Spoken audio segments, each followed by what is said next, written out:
Hello, my name is Gagan. I'm a CA intermediate student preparing for Group 2 examinations in September 24. मैंने अपना CA foundation का exam दिसंबर 2022 में first attempt में clear किया था, जिसमें मैंने 70 मार्क्स 1 मार्क्स स्कोर किए थे अपने अकाउंट्स के पेपर में।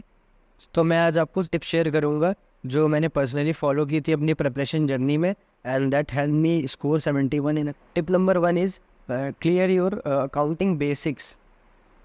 तो बेसिक्स बहुत इंपॉर्टेंट है इस सब्जेक्ट में, क्योंकि बिना बेसिक्स के ना आपको जनरल एंट्रीज पास करने आएंगी, ना आपको लेजर अकाउंट्स मेंटेन करने आएंगे।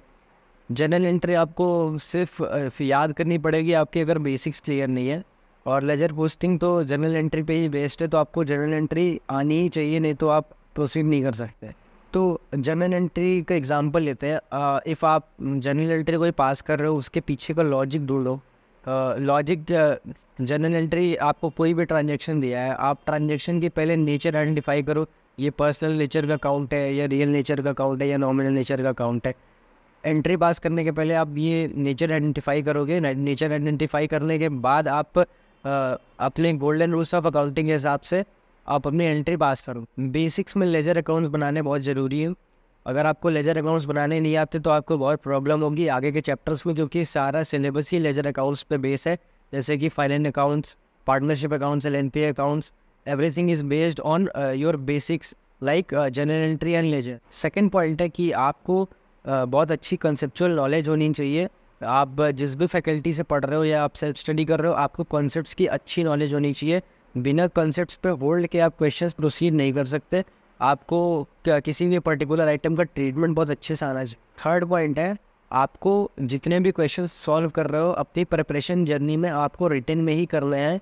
आपको सिंपली बुक में ऑडिट नहीं करना है कि आप इस आइटम का इधर पोस्ट हो रहा है तो आप सिर्फ टिक मार्क करके आप वो कर सकते हो, वो केवल रिवीजन फेज में काम आता है। आपको अपनी प्रिपरेशन जर्नी में प्रॉपर नोटबुक में आपको लिख के प्रैक्टिस करनी पड़ेगी, तभी आपका एग्ज़ाम ड्यूरेशन में हाथ चलेगा। नहीं तो आप स्टक हो जाओगे एक पर्टिकुलर ट्रीटमेंट पे कि आगे क्वेश्चन प्रोसीड कैसे करना है। कई बार तो किसी क्वेश्चंस में आपको समझ ही नहीं आएगा कि स्टार्ट कहाँ से करना है।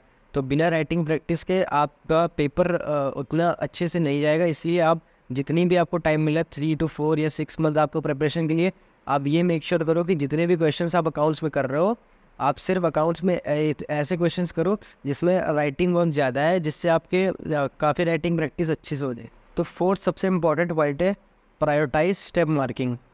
यस, स्टेप मार्किंग बहुत इम्पॉर्टेंट रोल प्ले करती है आपका किसी भी पेपर में स्कोर करने में। मेरे एग्जाम्पल है, मैंने जब पेपर दिया था दिसंबर 2022 में, तो उसमें 2 बैलेंस शीट के क्वेश्चंस थे। पहला final account of sole proprietorship and दूसरा एनपीओ की बैलेंस शीट बनानी थी। मेरी कोई भी बैलेंस शीट मैच नहीं हुई थी। मैं बहुत पैनिक कर रहा था कि मेरी बैलेंस शीट मैच नहीं हुई, लेकिन मैंने ये मेक श्योर किया कि मैंने जितनी भी पोस्टिंग थी, जितने भी ट्रीटमेंट्स थे, सारे सही किए थे विथ प्रॉपर वर्किंग नोट्स, जिससे मेरा स्कोर बूस्ट हुआ था, जबकि मेरे कोई भी आंसर सजेस्टेड आंसर से मैच नहीं कर रहे थे। तो स्टेप मार्किंग बहुत अच्छे से मिलती है अगर आप अच्छे स्टेप्स अच्छे से करोगे। ये नहीं कि आप कोई भी छोटे मोटे स्टेप्स करके आप एक्सपेक्ट कर रहे हो आपको 3 to 4 मार्क्स स्टेप मार्किंग के मिलेंगे, तो नहीं मिलेंगे। आपको जो क्वेश्चंस के जो क्वेश्चंस का कोर पार्ट होता है कि ये करोगे फिर आगे के क्वेश्चन सॉल्व होता जाएगा, वो अगर अच्छे से करोगे तो आपको स्टेप मार्किंग बहुत अच्छे से लो। फिफ्थ पॉइंट है, कितने रिविजन्स कर लें बिफोर एग्ज़ाम। ये डाउट सबका होता है कि कितने रिविजन्स करें जिससे एग्ज़ाम्स में कोई प्रॉब्लम ना आए।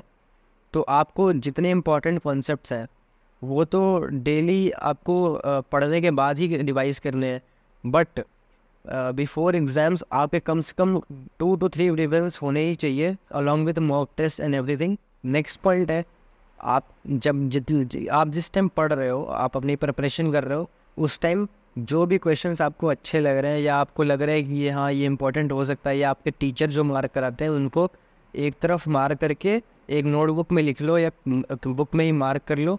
उसके बाद आप डे बिफोर एग्ज़ाम्स उन क्वेश्चंस को प्रैक्टिस ज़रूर करके जाओ, जिससे आप ये इंश्योर करोगे कि आप कोई भी पॉइंट छोड़ नहीं रहे हो। सो नेक्स्ट पॉइंट है, ये कोई टिप नहीं है, बट जो फर्स्ट पेपर का इम्पैक्ट होता है वो नेक्स्ट 3 पेपर्स में भी दिखता है। तो आप ये इंश्योर करो कि आपका फर्स्ट पेपर बहुत अच्छा जा रहा है एंड आप उसकी प्रिपरेशंस भी उसी हिसाब से कर रहे हो कि अब आप एग्रीगेट बूस्ट कर। So that's all from my side in today's video. I hope this video was helpful.